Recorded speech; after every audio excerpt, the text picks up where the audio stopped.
ஒரு வரலாற்று சிறப்புமிக்க சமூக நீதி, தமிழகம் ஒரு சமூக நீதி, இந்திய சமூக நீதி ஒரு மூமெண்ட்ல ஒரு வேர்னு சொன்னார் அண்ணன். அந்த அந்த பயணத்தில் இது ஒரு மைல்ஸ்டோனாக இருக்குன்னு நான் உளமாற நம்புகிறேன். ஏன்னா இன்றைய காலகட்டத்தில் இந்த கூட்டம் ஒரு முக்கியத்துவமான கூட்டம். தமிழக முதல்வரும் வெற்றி தலைவர் தளபதி அவர்களின் உத்தரவின் பேரில், கழக பொதுச் செயலாளர் அவர்களின் வழிகாட்டுதலின் பேரில் இன்று பாமக சார்பில் நடைபெறுகின்ற இந்த கலந்தாய்வு கூட்டத்தில் தமிழக வெற்றி கழகத்தின் நிலைப்பாடை உங்கள் மத்தியில் தெரிவிக்க விளைகிறேன். தமிழக வெற்றி கழகத்தின் அடிப்படை கோட்பாடான மதச்சார்பற்ற சமூக நீதி என்கிற கோட்பாட்டை செயல்படுத்தும் வண்ணம் டே ஒன்லே நம்முடைய வெற்றி தலைவர் தளபதி அவர்கள் தந்தை பெரியார் அவர்களின் விகிதாச்சார பிரதிநிதித்துவத்தை செயல் வடிவம் பெற மாநில அளவில் கேஷ் சர்வேயும் ஒன்றிய அளவில் கேஷ் சென்சஸும் எடுக்க வேண்டும், அதற்கு மத்திய மாநில அரசுகள் வழிவகை செய்ய வேண்டும் அப்படின்னு கேட்டிருக்காங்க. தன்னோட அண்ணன் அவர்கள், அருமை அண்ணன் அவர்கள் சொன்ன மாதிரி நம்முடைய முதல்வர் அவர்கள் தன்னோட தேர்தல் அறிக்கையிலே என்ன சொல்லியிருக்காங்கன்னா, வெரி ஃபர்ஸ்ட் அறம்ங்கிற டைட்டில் வெரி ஃபர்ஸ்ட் ப்ராமிஸே என்ன பண்ணியிருக்காங்கன்னா, விகிதாச்சார பிரதிநிதித்துவம் கேஷ் சர்வேஸ் மூலமா இம்ப்ளிமெண்ட் பண்ணப்படும்ட்டு. அப்போ நம்முடைய வெற்றி தலைவர் தளபதி அவர்கள் the man of action, he will deliver. Appropriate டைம்ல தமிழகத்தில் கேஷ் சர்வே எடுக்கப்படும். இங்க ஏன் கேஷ் சர்வே முக்கியம்? இது தமிழகம் மட்டும் இல்ல, இந்தியா ஃபுல்லா எடுக்கணும். இந்த கேஷ் சர்வேக்கு கர்நாடகாவின் முன்னாள் முதல்வர் சித்தராமையா அவர்கள் ஒரு முன்னோடியா கடந்த 10 ஆண்டுகள் 2 முறை எடுத்திருக்காரு. லாஸ்ட் டேர்ம் 2013-18 அவர் சிஎம் இருக்கப்போ எடுத்தாரு. இப்போ 2025 செப்டம்பர்ல எடுத்திருக்காங்க. இந்த டேட்டாஸ் மூலமா 2007 ஐஆர் கேலோ கேஸ், அதுக்கப்புறம் 1973க்கு அப்புறம் நீங்க 9th ஷெட்யூல்ல என்ன அமெண்ட்மெண்ட் பண்ண வந்தாலும் அது ஜுடிஷியரி ரிவ்யூவுக்கு உட்பட்டது அப்படின்னு தான் சுப்ரீம் கோர்ட் ஜட்மெண்ட். நாளைக்கு அண்ணா அவர்கள் சொன்ன மாதிரி 69%யும் ஜுடிஷியரி ரிவ்யூக்கு உட்படுத்துவாங்க.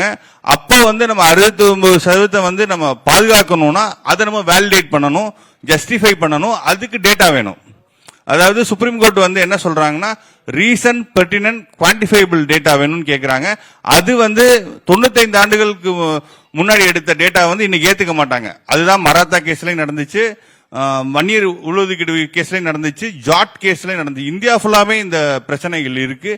ஆக தமிழக வெற்றி கழகம் தந்தை பெரியாரை கொள்கை தலைவரை ஏற்றுக்கொண்ட இயக்கம். இன்னைக்கு தமிழக அரசு வெற்றி தலைவர் தளபதி அவர்கள் முதல்வராக இருக்காரு. இந்தியாவிலே யாரும் செய்யாத ஒரு புரட்சியை செய்திருக்கார். பூனா பேக்ட்ல டாக்டர் புரட்சியாளர் அம்பேத்கர் அவர்கள் ஷெட்யூல் காஸ்ட் மக்களுக்கு ப்ரொபோஷனலா கொடுத்தாங்க. அதாவது எம்எல்ஏ எம்பிஸ் அவங்களோட பாப்புலேஷன் ப்ரொபோஷனலா கொடுக்கறது தான் பூனா பேக்ட். அது போல இன்னைக்கு தன்னோட அமைச்சரவையில் 35 பேர் அமைச்சர்ல 8 பேர், அதாவது அவங்களோட பாப்புலேஷனுக்கு ப்ரொபோசலா கவுன்சில் ஆஃப் மினிஸ்டர்ஸ் கொடுத்திருக்காங்க. நமக்கெல்லாம் தெரியும், பார்லிமெண்ட் ஆஃப் ஃபார்ம் ஆஃப் கவர்மெண்ட்ல கவுன்சில் ஆஃப் மினிஸ்டர்ஸ் தான் பவர் ஹவுஸ், அவங்க தான் பவர் நர்வஸ். அந்த கவுன்சில் ஆஃப் மினிஸ்டர்ஸ்ல 8 பேர் கொடுத்து அவங்களோட பாப்புலேஷன் ப்ரொபோசலா கொடுத்திருக்காங்க. இது மிகப்பெரிய சமூக நீதி புரட்சி. 4 பெண்களுக்கு கொடுத்திருக்காங்க. அதனாலதான் நான் உறுதியா நம்புறோம், தமிழக மக்கள் நம்புறாங்க, வெற்றி தலைவர் தளபதி வில் டெலிவர் ஹிஸ் வேர்ட். அதனால தமிழகத்தில் கேஷ் சர்வே எடுக்கப்படும். அதே போல தமிழக வெற்றி கழகத்தின் இன்னொரு கோரிக்கை 2011 எடுக்கப்பட்ட சென்சஸ்ல 30 கேள்வி கேட்கப்பட்டாங்க. அதாவது ஒன்றிய அரசு எடுத்ததுல இன்னைக்கு கேஷ் சென்சஸ் எடுக்கிறேன்னு ஒன்றிய அரசு சொல்றதை வரவேற்கிறோம். அதே போல அது அந்த டேட்டா அண்ணன் சொன்ன மாதிரி டீடைலா இருக்கணும். வெறும் கேஷ் எனுமரேஷன் மட்டும், அதாவது ஓபிசி கேஸ்ட் என்ன எவ்வளவு பேர் எத்தனை எண்ணிக்கையில இருக்காங்கன்னு எடுத்தா மட்டும் நம்ம ரிசர்வேஷன் கொடுக்க முடியாது. ஏன் இதை நான் இந்த இடத்துல நான் வலியுறுத்தி சொல்லிக்கிறேன்னா, மண்டல் கமிஷன் என்ன சொன்னாங்க, பிவி மண்டல் என்ன சொன்னார்னா, 1931 சென்சஸ் படி ஓபிசி வந்து 52% இருக்காங்க. இந்த 52% இருக்கிறவங்களுக்கு நான் 27% தான் நான் வந்து ப்ரப்போஸ் பண்றேன். அதுக்கு காரணம் என்னன்னா 1963 Balaji versus state of Mysore கேஸ்ல வந்து சுப்ரீம் கோர்ட் வந்து ஒரு சீலிங் போட்டாங்க. அதைத்தான் வந்து பின்னாடி வந்து இந்திரா சகானி கேஸ்ல வந்து உறுதி பண்ணியிருக்காங்க. அதுபடி 50% எக்ஸிட் ஆகக்கூடாதுன்ட்டு.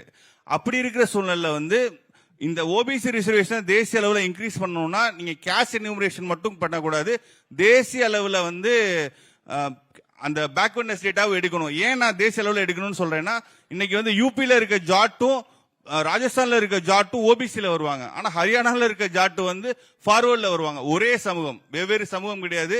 அதனால டாக்டர் அம்பேத்கரோட கோட்டோட நான் அதை முடிக்கிறேன். இந்திய சமூகங்கிறது கிரேடட் இன்இக்வாலிட்டி, தரப்படுத்தப்பட்ட ஏற்றத்தாழ்வு இருக்கிற இந்திய சமூகத்தை மாற்றி அமைக்க, ஒரு சமநிலையான சமூகத்தை உருவாக்க அஃபர்மேட்டிவ் ஆக்ஷன் தேவை. அதுக்கு டார்கெட்டட் அஃபர்மேட்டிவ் ஆக்ஷன் தேவை. அதற்கு மாநில அளவில் கேஷ் சர்வேயும் தேசிய அளவில் கேஷ் சென்சஸும் எடுக்க வேண்டும் என்பதே தமிழக வெற்றி கழகத்தின் அடிப்படை கோட்பாடு. வெற்றி தலைவர் தளபதி அவர்களின் பல்வேறு இடத்துல சொல்லியிருக்காங்க, நம்ம தேர்தல் அறிக்கையிலையும் சொல்லியிருக்காங்க. நான் உறுதியா சொல்றேன், வெற்றி தலைவர் தளபதி will deliver. He is a man of action. நன்றி.